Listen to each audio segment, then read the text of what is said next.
here? Well, my name is Ellie and I'm a wildlife care specialist right here at the world famous San Diego Zoo. Now, the San Diego Zoo Wildlife Alliance is committed to saving species worldwide by uniting our expertise in animal care and conservation science with our dedication to inspiring a passion for nature. We integrate wildlife health, care, science, and education to develop sustainable conservation solutions. Now, our conservation work is focused in 8 hubs across 6 continents in regions where our alliance can make the greatest impact. But we believe that conservation starts with the connections that we make between people and wildlife every day. And that's exactly what we hope to do right now. So what do you say? You want to meet some wildlife? Yeah. Well, we are going to start in our Amazonia Conservation Hub, where we are working to conserve wildlife such as the jaguar, Andean bear, New World monkeys, and plant life like the orchid. Now, there are many bird species in this region that could use our help as well. One of those is the macaw. Now, macaws are social birds that live in pairs and flocks in Central and South America, but unfortunately, nearly every species of macaw is endangered. But luckily for you, we have our own little flock that is very excited to show off for you all. So please help me welcome our flock of macaws. First up, we have our blue and gold pair. That is Sierra and Azul. They are a mated, bonded pair and will be together for the rest of their days. Now keep your head on a swivel. We do have more birds coming out for you. Like this. Diego. Diego, our handsome bachelor, who is a green-winged macaw. And coming up soon on your right, we will have another pair for you. There they are. This is our scarlet pair, that is Cielo and Sol. Now, these birds are very well known for their very loud screams and squawks, and of course, their bright colors. Now, these guys can travel up to 15 miles a day in search of food. Now, the Amazon rainforest is the largest in the world, but it's changing rapidly every single day. But how can we help the wildlife that live there? Well, by being savvy consumers. By making educated decisions on the products that we buy every single day, we can help save wildlife all around the world. A very easy example, how many of us enjoy a cup of coffee each day? A lot of us, right? Now, how many of us have heard of shade-grown coffee? A couple hands. Well, if you haven't, it is very simple. It is coffee plants that are grown in the shade of the rainforest canopies. Now, by doing this, we eliminate the need for farmers to cut down hundreds of thousands of rainforest trees in order to make room for their crops. So, the next time you go to the grocery store for your bag of beans, be sure to flip it over and check that it says shade grown, and know that you are helping wildlife like the macaw all the way from your local grocery store. Now, believe it or not, these birds will actually return to the exact same tree every single night to go to sleep. So let's do our part to make sure that that tree is still there when they return. But once again, that was our flock of macaws, everyone. Penny. All right, now for our next guest, we are going to head over to our Southwest Conservation Hub, which is right here in our own backyard. Now here we're working to conserve wildlife like the desert tortoise, Pacific pocket mouse, and the thick-billed parrot, as well as many, many other species. But this one might be a little bit more familiar to you all, maybe even in your yard every single night. This adorable, slow-chewing mammal Penelope. who cannot multitask. Oh, there we go. Okay, this adorable little girl is Penelope, our Virginia opossum. Now, you did hear me correctly. I did emphasize the O in opossum. That is because the possum is actually a completely separate species only found in Australia. So if you are ever, oh, we didn't like that. Spit it back out. Okay.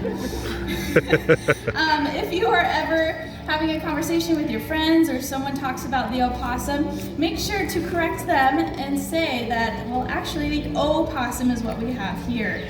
Now, these guys have a pretty bad rap, so hopefully I'm here to help change your mind about these amazing little creatures. Now, they actually, in more ways than one, they help us as a species. The way they do that is, well, there's a couple ways actually. The first, they actually help with anti-venom. Believe it or not, these guys are able to withstand a rattlesnake bite, then turn around to eat said rattlesnake. Pretty amazing. So you have the opossum to help thank if you are ever in dire need of anti-venom. Now, the other way they help humans and even other animals is by eating their favorite snack. One of their favorite snacks is the tick. Now, ticks, of course, spread diseases like Lyme disease that can affect, again, humans, animals, some of our pets. So just by eating thousands of ticks in a single season, one opossum can help stop the spread of disease. So pretty amazing. Now, they're also very well known for playing opossum. How many of us have heard of that? Maybe even seen it.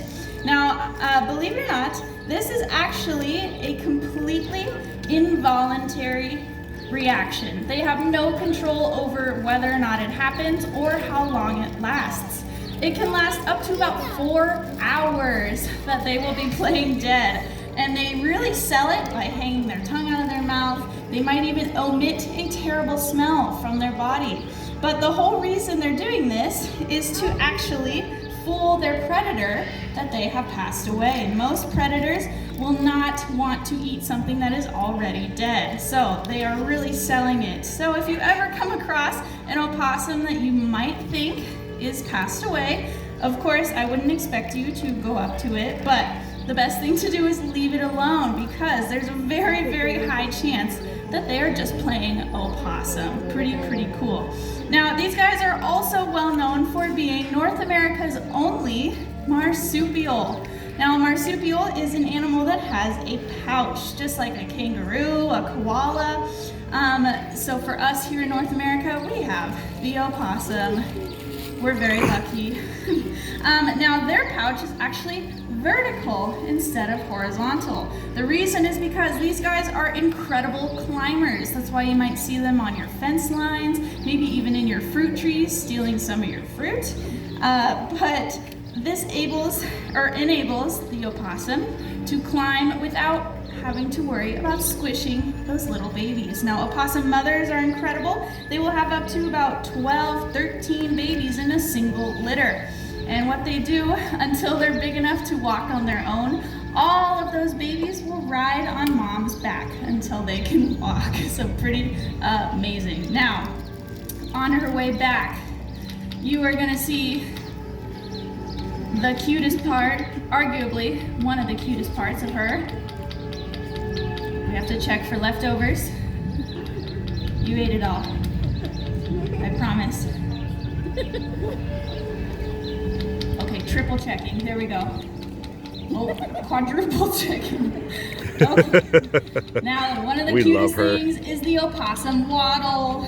How cute. But also that tail, which is semi-prehensile. Don't worry, there's a gap in the door. We will not smash any tails around here.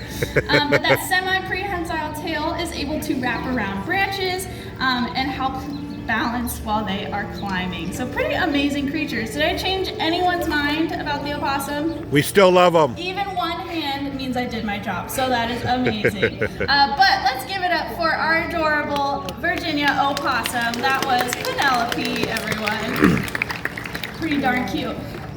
All right, now for our next couple wildlife ambassadors, I'm actually going to pass you off to my co-care specialist. This is Tony, everyone. Thanks, Ellie. One more time for Ellie, everyone. She did a great job out here. All right, well, as she mentioned, my name is Tony. I'm another wildlife care specialist here at Wegeforth Bowl, and I am very excited to introduce you to our next couple wildlife ambassadors. Now, this next one represents our Amazonia Conservation Hub, which our macaws did such a great job at representing. And this species definitely needs the trees to survive. Not only that, this animal is a fan favorite. So please help me welcome Tornero. the very slow Linnaeus two-toed sloth. Who's excited to see a sloth? Yeah, he is a fan With favorite. Raina. And of course, we are on sloth time, so he will be coming out as fast as he can. Now, Tornero here is about 5 years old. He was born right here at the San Diego Zoo. His mom actually lives next door at our Wildlife Explorers base camp. She is also another wildlife ambassador. So when he was born, we were able to come in and build a relationship with him while his mom was raising him. That is a very special thing we were able to do.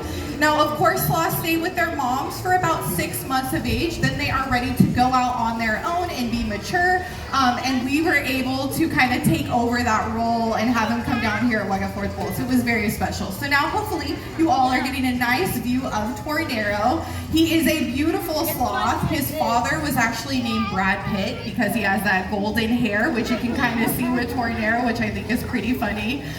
But of course, sloths are known for being slow moving, right? They move pretty slow, but I will say Tornero can gain some speed when he wants to, especially if there's a flower or maybe some of his favorite food at the end of wherever he is going. But they are built for that life upside down. Now, the reason why they are so slow is what they eat. So they are going to be eating stems, leaves, and buds. All of this vegetation doesn't have a whole lot of calories, not a whole lot of energy, so they have to conserve it, right? They are going to be sleeping anywhere between 15 to 18 hours in one single day. Now, another fun fact about the sloth is because they are slow moving, their digestion is also slow moving. They will come down from the trees to use the bathroom maybe once a week. So kind of a zookeeper's dream, but that is what they are built for. Now, I mentioned that upside down lifestyle. So what is upside down to us is actually right side up to the sloth. They are going to use those 4 strong claws to help hold them upside down. Now, as he is moving, I want you to take a look about where the claws meet each other. So the back feet will meet the front feet. That way they can make sure whatever they are holding onto is secure enough to hold their weight up. Now, what is interesting is that when sloths are holding on to different branches, they actually don't have to think about it. They actually have to think to let go to keep moving. So scientists have actually found sloths that have passed away in the rainforest and are still holding on. So that just goes to show how innate and strong that reflex is. Now, I don't think I mentioned what type of sloth he is. A Linnaeus two-toed sloth. Now, there is a 3-toed sloth. They kind of look like those sloths you might see in cartoons or in Zootopia. They have the band around their eyes. They're a different type of sloth. He's falling asleep right now. He is a 2-toed sloth, and they're named after their front claws. So both sloths have 3 claws in the back. This one has 2 in the front. I believe Justine Beaver or now, sloths Dakota, don't have a ton of defense against predators. Their main defense is going to be not moving and kind of blending in with the tree canopy. They're going to be spending most of their time in those trees to avoid predators. Now, where they live in the rainforests of South America, the environment is very humid, it's very wet, so algae is actually able to grow on their fur. They kind of have a symbiotic relationship with algae, and because of that, it actually helps them blend into the trees, right? When they kind of look like a green slump, maybe predators won't even notice they're there. Now, if they do come into contact with a predator, their main defenses are going to be those claws. Those claws are pretty sharp and pretty long, and another defense is going to be their teeth. Sloths have 4 really sharp, they're called false canines. They're not a true canine, but they are very long and very sharp. Trust me, you do not want to get bit by a sloth. Now, of course, we want to help out our different wildlife that need habitats like the trees to survive. I know Ellie mentioned the coffee crops, how you can support that way, but there is a certain logo you can look at on wood and paper products. It's called the FSC logo. And you'll know that that wood or paper product was harvested in a sustainable way to protect wildlife. I know I see them on receipts in different boxes nowadays, so check it out and know that you were helping out wildlife. And I think he may just fall asleep out here while we introduce our another ambassador, so we can do a soft golf clap so we don't scare our next ambassador, but that was Tornero, our Linnaeus two-toed sloth. All right, are we ready for our next one? She's coming out kind of slow. She is a prey species. She is going to be representing our One Health approach to saving species all around the world. And this species does this by being a keystone species. How many times can I say the word species? Now, what this means is that other wildlife rely on this animal in their environments to keep it nice and healthy. So she is making her way on out. I'm going to introduce the very lovely Justine Beaver. Do we get that? Some of us? Okay, some of us get it. Good, good, good. We did not name her. She came to us from another facility over in Minnesota, I believe, where she was named over there. She came to us when she was about 1 year old, and today she's about 15 years old. So she has spent a lot of time with us here at Wegaforth Bowl. And she, of course, is a North American beaver, one of the largest, actually the largest, rodents in North America. She might do a little different right now. I'm out of here. Second largest in the world. Does anyone know the first largest rodent in the world? Capybara. Everyone always knows that. Very good. How about the second largest rodent after the beaver? Anyone? Right, the North American porcupine. Good job. I heard it. Very nicely done. Okay, a little bit of quiz there. Okay, back to the beaver. All right, so the beaver is built for life on land and in the water, as you are seeing right now. She has all sorts of adaptations that help her to survive in the water. So she has that thick waterproof coat. They also have a third eyelid that helps them to be able to see underwater, kind of like goggles. And they also have the ability to close the openings of their ears and their nostrils when they are diving underwater. It's pretty cool. Now, most of their dives will last for about 3 minutes, but they can hold their breath for about 15 minutes if they need to. It is very impressive. Now, what are beavers known for? What do they build? Dams, that's right. So beavers build dams. Those dams actually help other wildlife. So when they build a dam, they're able to change the pathways of water. And by doing this, they create other wetlands and habitats for other animals. That is why they are so vital to an ecosystem.